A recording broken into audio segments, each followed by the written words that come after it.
Definir projeto político-pedagógico pode ser muito simples, quando a gente estabelece uma definição simples, técnica, que toda escola precisa ser ter um documento organizado, escrito de forma compartilhada, reconhecido pela comunidade interna e externa, que declare os seus princípios sobre a natureza do serviço que ela presta, sobre seus princípios teórico, metodológicos, didáticos, sobre as suas concepções primeiras. Essa definição mais objetiva de projeto político-pedagógico, ela pode esconder a mais complexa, que é, na minha opinião, o princípio de se escrever e de se defender a existência na unidade escolar de um projeto político-pedagógico, cabe mais no acordo que a comunidade escolar precisa fazer da sua própria identidade. Qual é a sua carta identitária maior? Né? Como é que ela se justifica como unidade escolar? Quais são os seus princípios defendidos? Como os vários elementos do saber pedagógico, do currículo e da vida da escola se relacionam. E me parece que a melhor definição de projeto político-pedagógico é aquela que aponta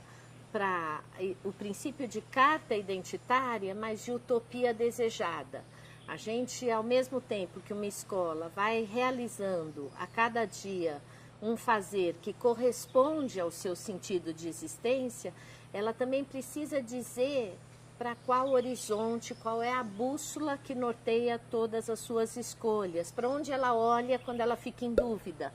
como é que ela se reafirma em cada uma dessas instâncias, com a comunidade de pais, com o bairro, com a cidade, com o país,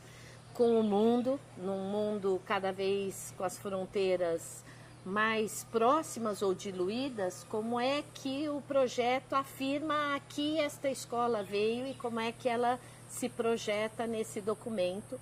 que não é estático, mas que revela então o norte, o horizonte de cada unidade escolar ou rede. Essa questão sobre as maiores dificuldades, me parece que o PPP só tem sentido se ele for construído a partir de uma escuta de toda a comunidade. Esse é em si o maior entrave para a construção do projeto político-pedagógico. Ele não pode ser um documento burocrático realizado por quem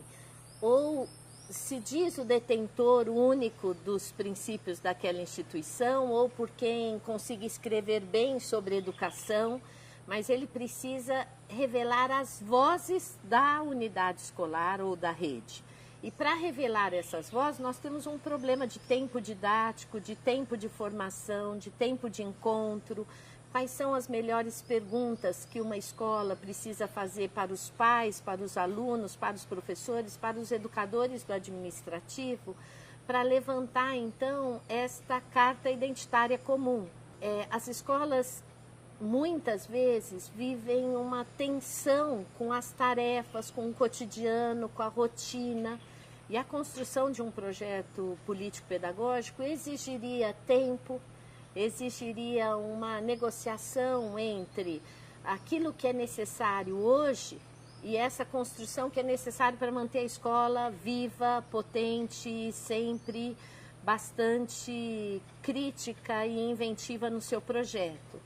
Então, me parece que escolas, em geral, têm muito problema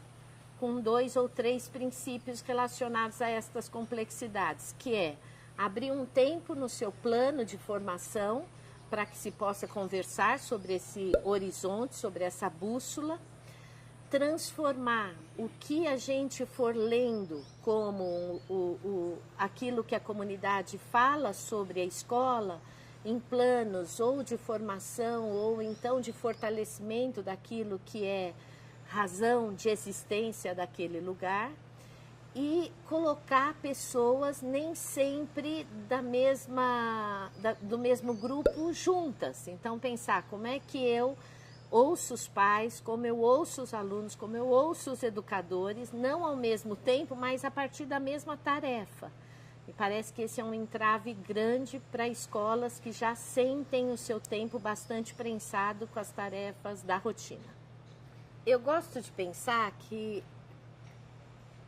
de tempos em tempos, é bom se reperguntar sobre o projeto. Algumas escolas percebem a necessidade da construção do projeto político-pedagógico em momentos de crise, quando vai ser necessário realinhar a rota. Sucessões hereditárias também na rede privada me parecem uma ótima oportunidade para se discutir,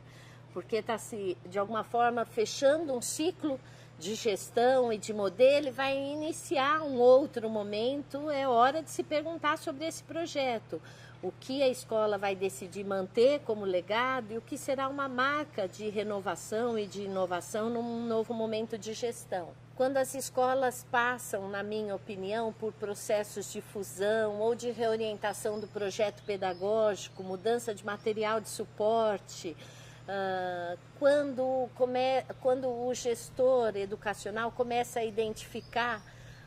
insatisfações muito pontuais do grupo e sistêmicas, do grupo docente, do grupo de educadores, do administrativo, das famílias, quando a gente começa a repetir algumas perguntas que parecem voltar à pauta em cada reunião, mas que ninguém se sente respondendo a estas perguntas,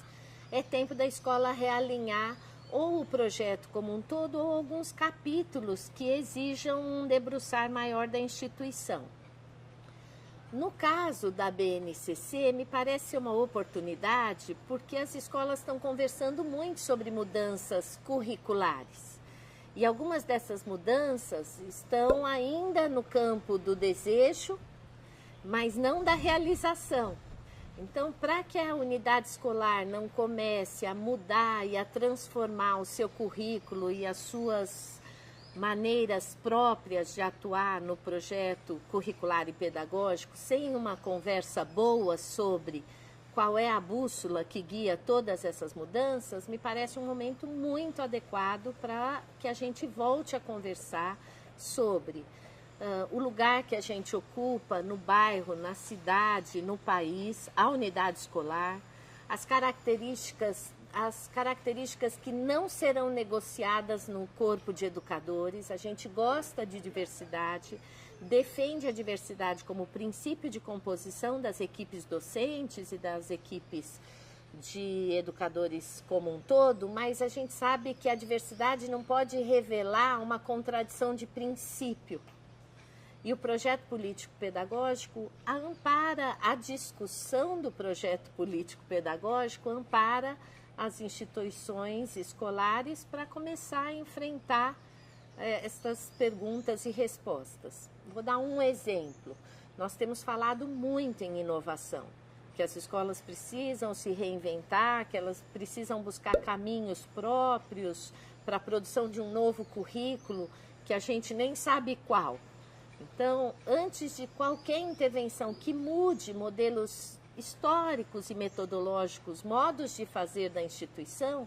talvez seja necessário fazer uma boa conversa sobre os princípios e as ideias que sustentam o trabalho da escola, antes de qualquer modismo que possa capturar ou, de alguma forma, canibalizar um projeto já de alguma forma já constituído naquela escola. Essa não é uma defesa ou uma resistência para os processos de mudança, mas se a gente tem um projeto político-pedagógico bem discutido, a mudança ela compõe aquilo que faz parte da instituição e não se apresenta como algo violento e sem nenhum sentido para a comunidade como um todo.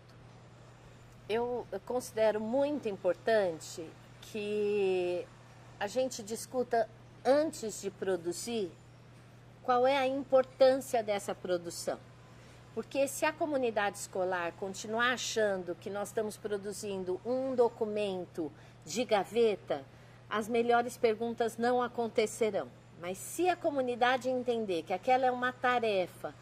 para lançar reflexão sobre os fazeres e sobre as relações, como é que professores se relacionam com a equipe de gestão, de coordenação, de orientação, como alunos se relacionam com professores, como as famílias podem entrar em contato com o projeto pedagógico da escola, fazer o PPP se tornar um movimento vivo, é dizer que é reafirmar o PPP como um projeto de leitura da escola. E a gente não lê a escola só para dizer onde ela é muito boa, mas a gente também se propõe a uma leitura do projeto escolar para identificar onde a gente pode melhorar e no que a gente não pode mexer, porque é aquilo que eu chamo de alicerce, de coluna estrutural do projeto. Se todos estiverem convencidos de que nós não estamos nos lançando numa tarefa burocrática, mas que nós estamos nos lançando numa viagem para saber as nossas forças e as nossas fragilidades, saber das forças para poder reafirmá-las e saber das fragilidades para poder trabalhar para que elas não existam mais e que a gente conheça outras daqui a um tempo, é criar uma ideia de que defender a escola é bom. E o projeto pedagógico, político-pedagógico, para mim, compartilhado, escrito democraticamente, de forma comunitária na escola, ele é a defesa da instituição escolar. Então, para a escola continuar viva, firme, boa e absolutamente criativa e inventiva nos seus fazeres, sem ser capturada por uma ideia que coloque em risco todo o projeto, a equipe toda precisa entender o sentido de se construir, então, esse acordo, essa tarefa compartilhada de se perguntar sobre a sua identidade. Se não, é mesmo um documento, e é um documento de gaveta. Talvez seja importante perguntar para os educadores, e eu já me fiz essa pergunta, onde está o nosso projeto político-pedagógico? Quando a gente pergunta isso, a gente vai perceber que a maioria dos educadores, e eu também não sabia, onde é que ele estava a primeira vez que eu percebi que era importante reeditá-lo, republicá-lo a partir de um processo longo e complexo de perguntas sobre nós mesmos. Então, é um desafio que fortalece a escola, reafirma a importância e não nega. Eu acho muito importante que as instituições dediquem um tempo para estudar como